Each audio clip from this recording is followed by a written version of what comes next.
What is up, guys? Welcome back to S3M2 Football and welcome to today's football preview video. Finally, the international break is over and we can focus on some well deserved club football action.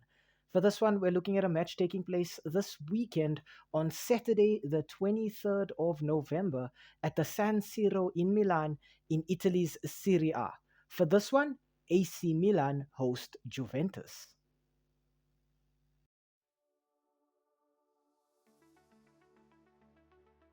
We start off our team analysis here with the home side being AC Milan. The last five fixtures for the Rossoneri have ended in 2 wins, 1 draw, and 1 loss, with AC Milan scoring 7 and conceding 6 in the process. Now, you may have noticed that I only mentioned 4 results, and that is because that fifth result was a postponed match away at Bologna in the Serie A. So, Milan actually have a game in hand right now. Milan's last match was a 3-3 draw away at Cagliari in the Serie A. The first player I'd like to talk about for AC Milan has got to be French goalkeeper Mike Maignan. In 15 appearances, Maignan has conceded 19 goals, but he's kept just 4 clean sheets. In Mike Maignan, I think AC Milan have a goalkeeper who's got great reflexes, he's a fantastic shot stopper, but he has been subpar for me this season. We're used to seeing Maignan keep a lot of clean sheets, and lately, I think he's just looking a little too easy to get past in between the sticks for Milan. Next up, I want to talk about French left-back Theo Hernandez. In 13 appearances, Theo Hernandez has scored 2 goals and provided 2 assists. In him, I think AC Milan have a wing-back who's got tons of speed, loads of energy, and he is just so creative. Theo Hernandez can score, he can dribble, he can cross. He's always looking to apply pressure on that opposition goal. And finally, I want to talk about US right winger Christian Pulisic. In 15 appearances, Pulisic has scored 7 goals and provided 5 assists.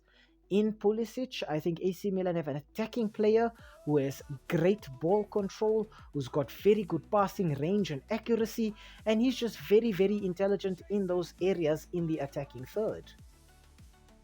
In terms of injuries for this team, I think AC Milan are definitely missing the services of Alexis Salamakers and then Benasser in the heart of their midfield. But I think Coach Paulo Fonseca is still going to line his team up in their 4-2-3-1 formation. This is a formation that AC Milan have used to great effect this season, with Christian Pulisic in that number 10 playmaking role just behind your striker, and then Alvaro Morata taking up that centre forward position, operating as the lone number 9. AC Milan look to play fluid, attacking football, just using the wings, stretching the opposition out wide, and then hitting them quickly on the counter attack at every given opportunity.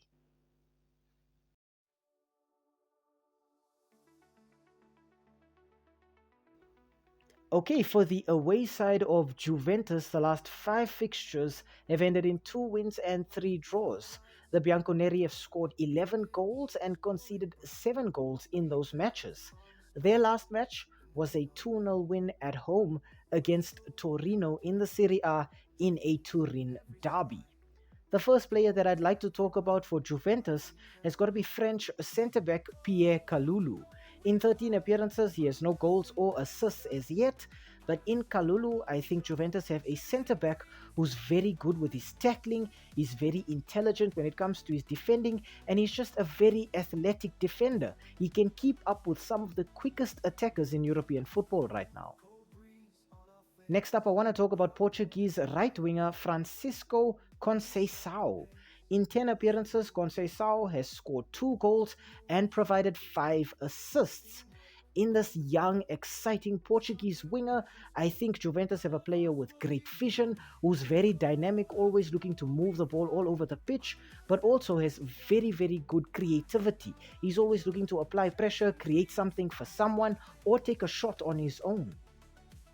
And finally, I want to talk about Italian defensive midfielder Manuel Locatelli. In 14 appearances, Locatelli has no goals or assists as well. But in Locatelli, I think they have a holding midfielder who shows great discipline, great awareness, and just sublime composure. Locatelli knows exactly when he needs to win that ball back, when he needs to go a little bit extra to win it back, and when he can just apply pressure and just sort of outfox the opposition attackers. In terms of injuries for Juventus, I think this team is definitely going to be missing the services of Dusan Vlahovic as a centre forward, and then Milik, who would have been his replacement. They're also missing Bremer at the heart of their defense, but I think Thiago Motta is smart enough to still be able to pick the players that he needs to go out there and work in his 4-2-3-1 formation. We've seen Dusan Vlahovic operate as the lone striker for Juventus, but we've also seen Timothy Weah come off the bench and replace him as well. So it does look like Juve already have a replacement in that centre forward position lined up. Locatelli functions in that double pivot in the heart of the midfield, just being that player who wins the ball back, showing a bit of aggression to get it back and then just cycle it forward. But I think with Juve as well, we'll see a team that just uses the wings to stretch the opposition, tries to play quickly on the counter attack, and just hit the opposition when they've committed too many players far forward in attack.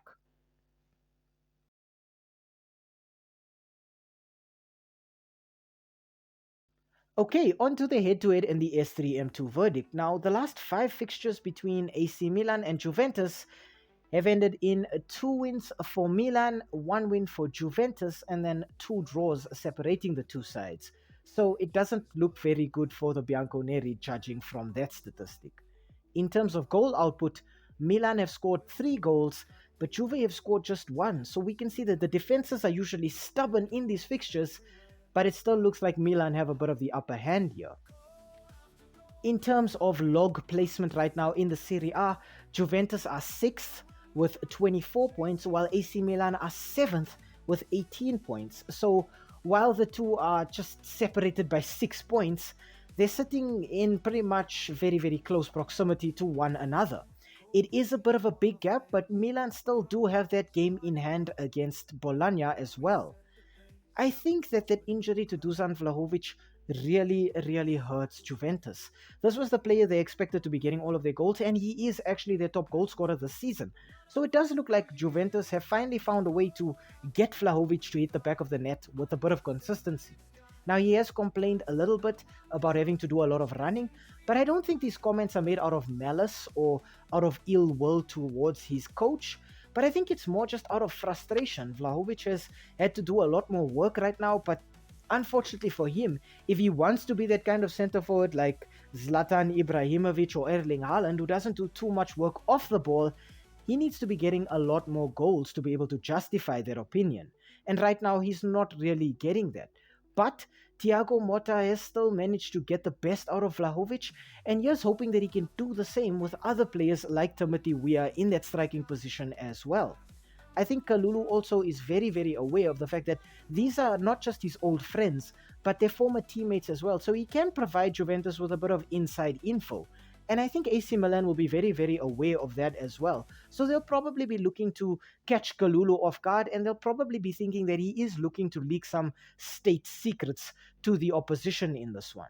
Thankfully, Juventus have scored in their last five matches, and with no defeats in those last five, it does seem to look very positive for Thiago Motta's team. AC Milan, on the other hand, are flying very high after beating Real Madrid in the Champions League 3-1, and they did it at the Bernabeu. So beating Real Madrid on itself is just a massive accomplishment, but doing it on their own home patch is something that AC Milan should definitely be proud of.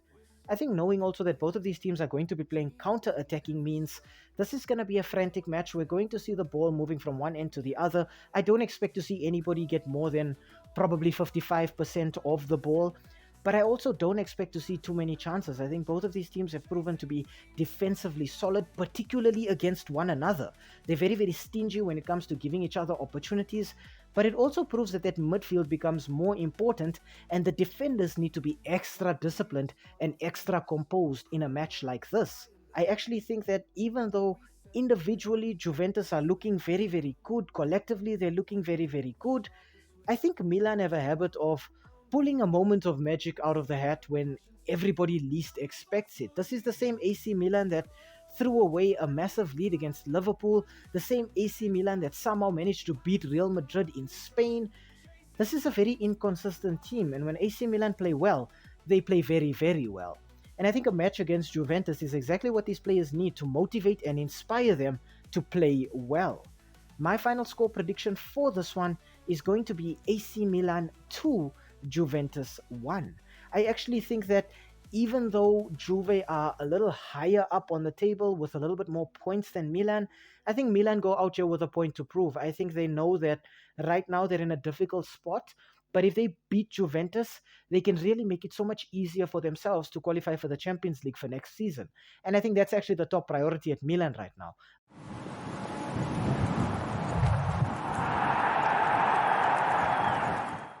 Hi, thank you for making it to the end of this video. We really appreciate the watch time and the fact that you took some time out of your day to spend it with us talking about the sport that we all love. If you enjoyed the content, why not, drop a like down below or comment in the comment section. Maybe even consider subscribing to the channel. And I mean, while you are here right now, have a look at some of our old videos too. They should be appearing on the screen right now, along with that subscribe button. So you know exactly what to do. Thank you so much. It really helps with the YouTube algorithm. And have a great day out there. And we hope to see you again very, very soon. Thanks. Stay safe.